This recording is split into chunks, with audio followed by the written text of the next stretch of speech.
Hello दोस्तों, welcome back to my channel. मैं थोल्ला भाई पीकी में आपका स्वागत है। तो दोस्तों, आज का जो आपका टॉपिक है वो है चैप्टर 1 क्लास 12th केमिस्ट्री का। और आज का टॉपिक है मोल प्रभाज, जिसे हम मोल अंश भी पढ़ते हैं। तो मोल प्रभाज और मोल अंश का डिफिनेशन और इसके न्यूमेरिकल, देखो इसकी जो न्यूमेरिकल है वो 3 नंबर में और 5 नंबर में पूछे जाते हैं। तो वीडियो तो थोड़ा इसका जो होगा 2-3 पार्ट में बनेगा, जहाँ से आपको हर एक डाउट क्लियर हो जाएगा। मोल प्रभाज की सबसे पहले डिफिनेशन समझ लेते हैं कि किसी विलयन में उपस्थित किसी घटक का मोल प्रभाज उस घटक के मोलों की संख्या तथा कुल मोलों की संख्या के अनुपात के बराबर होता है। ये इसका हो जाएगा डिफिनेशन। ठीक है, किसी विलयन में उपस्थित किसी घटक का मोल प्रभाज उस घटक के मोलों की संख्या तथा कुल मोलों की संख्या के अनुपात को मोल प्रभाज कहते हैं। अब इसके बाद क्या होगा, इसका डिफिनेशन हम समझ लेते हैं, इसका फार्मूला समझ लेते हैं। देखो फार्मूले में सारी चीज़ें यहाँ पर हैं। यहाँ पे लिखा है एक्स ए, मान लेते हैं यहाँ पे कोई जो पदार्थ होगा ए को मान लेते हैं विलेय। ठीक है, विलेय का मोल प्रभाज और यहाँ पे एन ए का मतलब हो गया विलेय का मोल। ठीक है, विलेय का मोल। और एन बी का मतलब हो गया विलायक का मोल, या जो भी दूसरा पदार्थ होगा उसका मोल। 2 पदार्थ हो सकते हैं, 3 पदार्थ भी हो सकता है। यहाँ पे एक्स बी लिखा, इसका मतलब विलायक का मोल प्रभाज। विलायक का मोल प्रभाज, जो भी आंसर आएगा एक्स ए और एक्स बी मतलब विलेय का मोल प्रभाज और विलायक का मोल प्रभाज, दोनों को जोड़ने पर लगभग 1 के आसपास आना चाहिए। अगर 1 के पास आ रहा है तो इसका मतलब आपका उत्तर सही है। डिफिनेशन से कोई मतलब नहीं, इसका न्यूमेरिकल ही सबसे ज़्यादा पूछा जाता है, इसलिए हम लोग न्यूमेरिकल पे ही ज़्यादा फोकस करेंगे। पहला ही सवाल है, लिखा है 40 ग्राम NaOH को 90 ग्राम जल में घोला गया है, तो प्रत्येक घटक का मोल प्रभाज ज्ञात कीजिए। सबसे पहले यहाँ पे NaOH का भार दिया गया है 40। NaOH का हम अणु भार निकाल लेते हैं, का अणु भार तो NaOH का अणु भार Na का हो जाएगा 23, ऑक्सीजन का 16, 23 में 16 जोड़ेंगे 39, और H का हो जाएगा 1, तो आ जाएगा 40। NaOH का भार, NaOH का अणु भार। अब NaOH का हम मोल निकाल लेते हैं।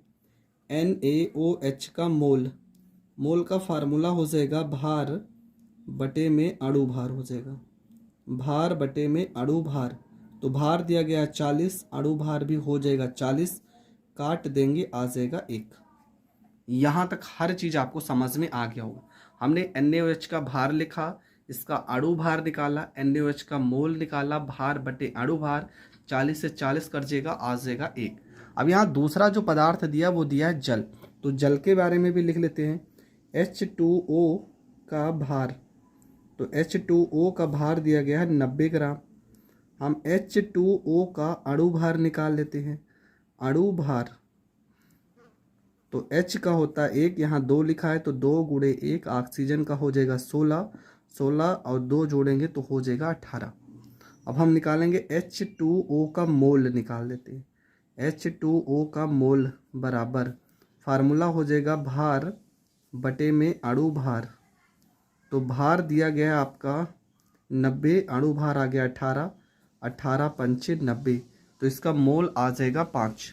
ठीक है, NaOH का मोल आ गया और H2O दोनों का मोल आ गया है। अब हम निकालेंगे मोल प्रभाज।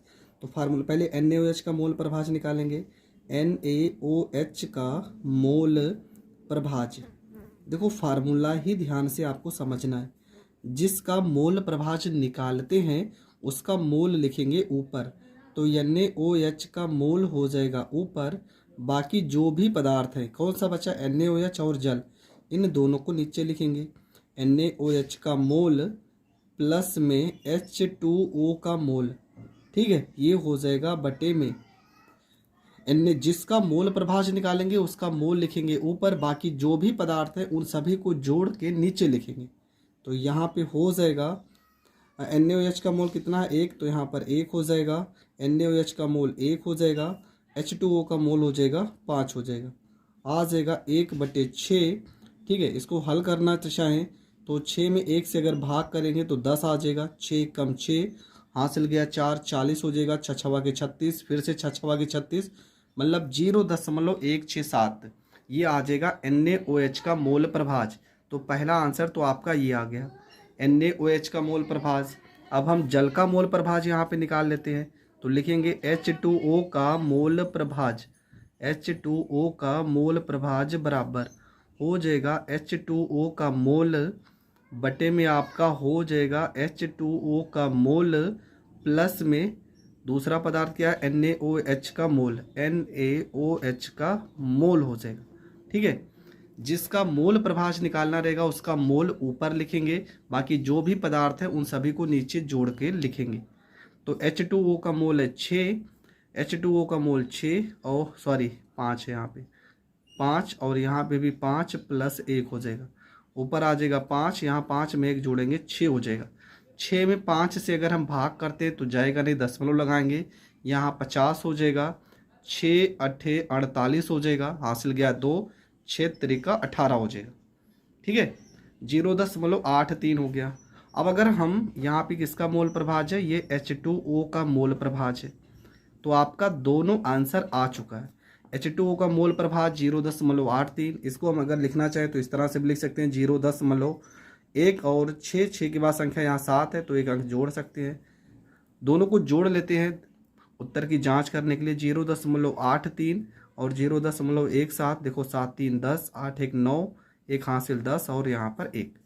हमने क्या कहा था कि इसका उत्तर जोड़ने पर 1 आना चाहिए, लगभग 1 के बराबर होता है। तो ये आपका आ गया पहला प्रश्न कंप्लीट। अब दूसरे प्रश्न को देखते हैं। लिखा है NaCl के जलीय विलयन में NaCl का मोल प्रभाज 0.08 है, तो H2O का मोल प्रभाज ज्ञात कीजिए। 1 नंबर में पूछा जाता है, डायरेक्ट करना है, आपको पता है 2 पदार्थ दिए, एक NaCl एक आपका जल, तो लिखोगे NaCl का मोल प्रभाज प्लस में H2O का मोल प्रभाज, दोनों को जोड़ने पर कितना आना चाहिए, तो दोनों को जोड़ने पर 1 आना चाहिए, ये हम पढ़ चुके हैं। तो NaCl का मोल प्रभाज कितना दिया है 0.08, प्लस में जल का मोल प्रभाज नहीं पता है तो लिखेंगे H2O का मोल प्रभाज, H2O का मोल प्रभाज बराबर 1 हो जाएगा। यहाँ पे आपका क्या होगा, ये हो जाएगा H2O का मोल प्रभाज बराबर 1 माइनस, इस प्लस को इधर भेजेंगे तो 0.08 हो जाएगा। 1 में से इसको घटा देते हैं तो 1.00 में से 0.08 घटाएंगे, 10 में से 8 गया 2, यहाँ पे 9 हो जाएगा, आंसर आ जाएगा 0.92 और ये आपका हो जाएगा करेक्ट आंसर। तो ये प्रश्न में क्या लिखा है कि एक विलयन में 16 ग्राम CH3OH मतलब मेथिल एल्कोहल एवं 90 ग्राम जल उपस्थित है, जल और मेथिल एल्कोहल का मोल प्रभाज ज्ञात कीजिए। तो सवाल में आपका मेथिल एल्कोहल भी है और जल भी है, तो सबसे पहले हम यहाँ पे मेथिल एल्कोहल के बारे में लिख लेते हैं। CH3OH का भार, कितना भार दिया गया, तो ये आपका दिया गया 16 ग्राम। ठीक है, CH3COH का भार आपका दिया गया है 16 ग्राम। आगे देखते हैं H2O का भार कितना है, इसका हम अणु भार पहले निकाल लेते हैं। CH3OH का अणु भार हम निकाल लेते हैं। C आपका हो जाएगा 12, प्लस में H हो जाएगा 1, गुणे में यहाँ पे 3, प्लस में O का हो जाएगा 16, H का हो जाएगा 1 हो जाएगा, जोड़ेंगे 12 3 15 1 16, 16 में 16 जोड़ देंगे 32 हो जाए। इसका हम निकाल लेते हैं मोल। CH3OH का मोल फार्मूला हो जाएगा भार बटे में अणु भार बटे में हो जाएगा अणु भार, तो इसका भार प्रश्न में दिया गया 16, अणु भार हो जाएगा 32, काट देंगे तो आ जाएगा 1/2, और 1/2 को अगर हम लिखना चाहें तो 0.5 लिख सकते हैं, ये मोल आ गया। अब हम जल का निकाल लेते हैं, यहाँ पे लिखेंगे H2O का भार बराबर दिया गया है 90 ग्राम, इसका हम अणु भार निकालेंगे। H2O का अणु भार बराबर हो जाएगा 18। H का 1 लेकिन 2 है तो 2 1 कम 2, ऑक्सीजन का 16, 16 में 2 जोड़ देंगे 18। फिर निकालेंगे H2O का मोल, H2O का मोल बराबर फार्मूला हो जाएगा भार बटे में अणु भार, 18 पंचे यहाँ पर हो जाएगा 90 हो जाएगा। तो CH3OH का भी मोल आ गया, H2O का भी मोल आ गया। अब सवाल को हल करते हैं। सबसे पहला काम हम यहाँ पे निकालेंगे CH3OH का मोल प्रभाज, फार्मूला क्या हो जाएगा, जिसका मोल प्रभाज निकालते हैं उसका मोल लिखेंगे ऊपर, CH3COH का मोल ऊपर रहेगा बटे में CH3OH का मोल और प्लस में जल है तो जल का मोल, H2O का मोल हो जाएगा। CH3OH का मोल कितना है 0.5 और नीचे CH3 0.5 और प्लस में यहाँ पे 5, ऊपर हो जाएगा 0.5, 0.5 जोड़ेंगे तो हो जाएगा 5.5, दशमलव से दशमलव काट देंगे आ जाएगा 5 बटे में 55, 5 से 55 को काट देंगे तो हो जाएगा 1 बटे में 11। ठीक है, कितना आ गया 1 बटे में 11। भाग वाग करना चाहें तो आप भाग कर सकते हैं। ये आपका हो गया पहला आंसर।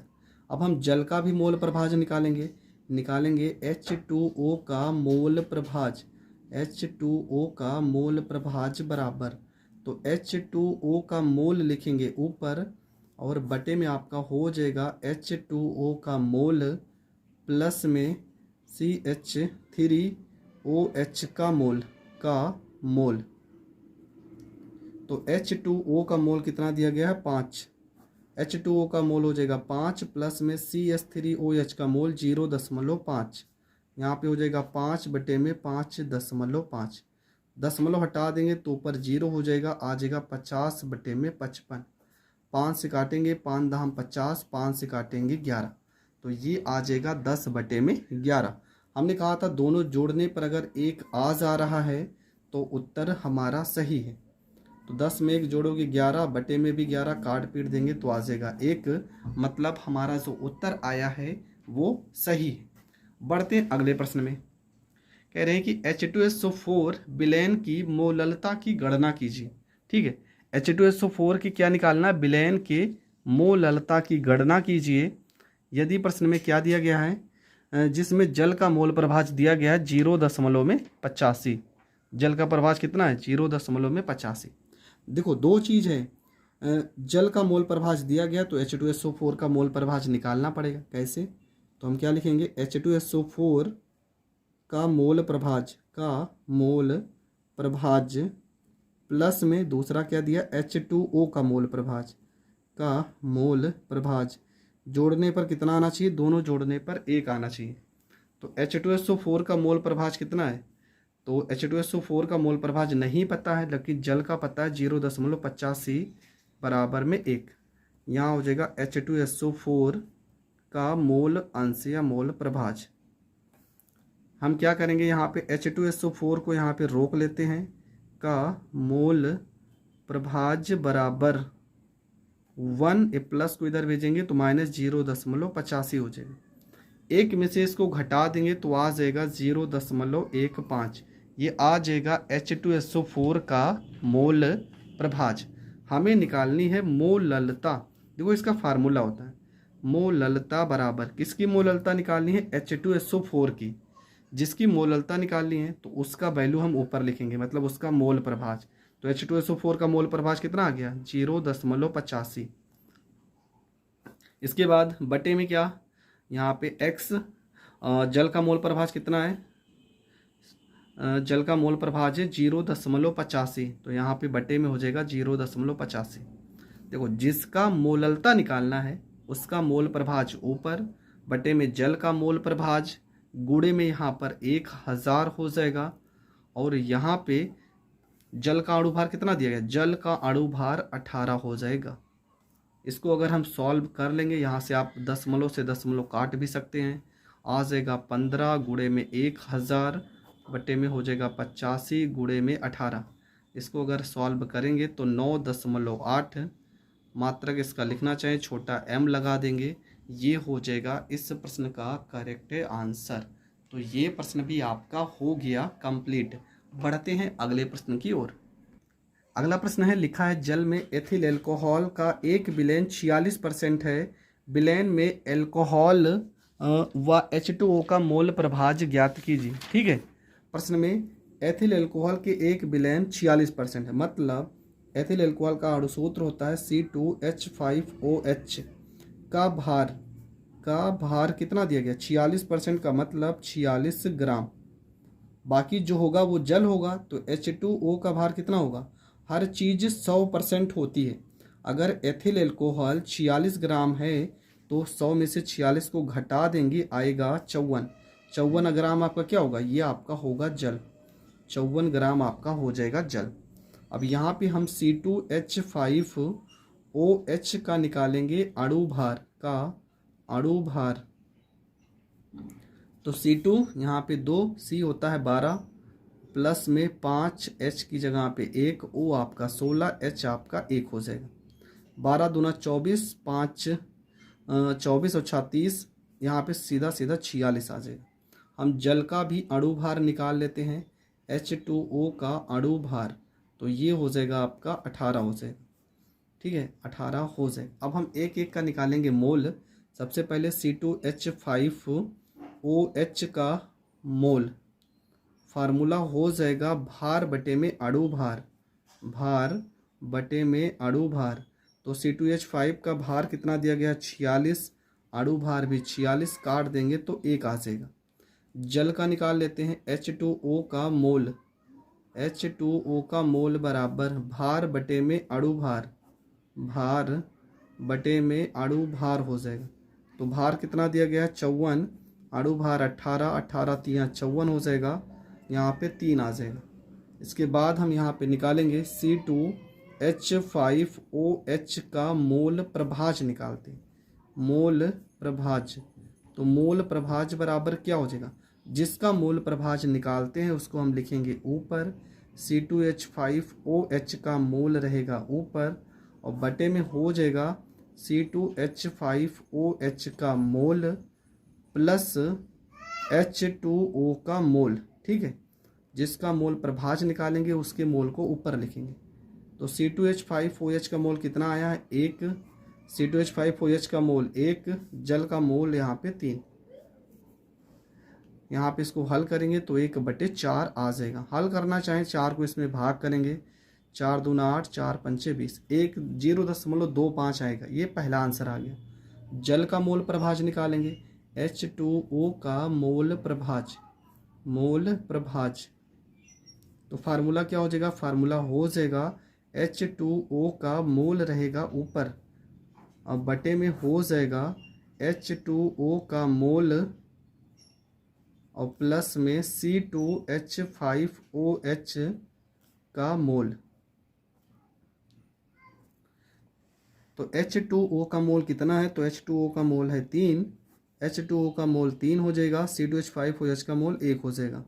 हल करेंगे 3/4 हो जाएगा। 4 में 3 से भाग करेंगे तो 0.4 7 28, 2 4 पंचे 20, 0.75 आ जाएगा।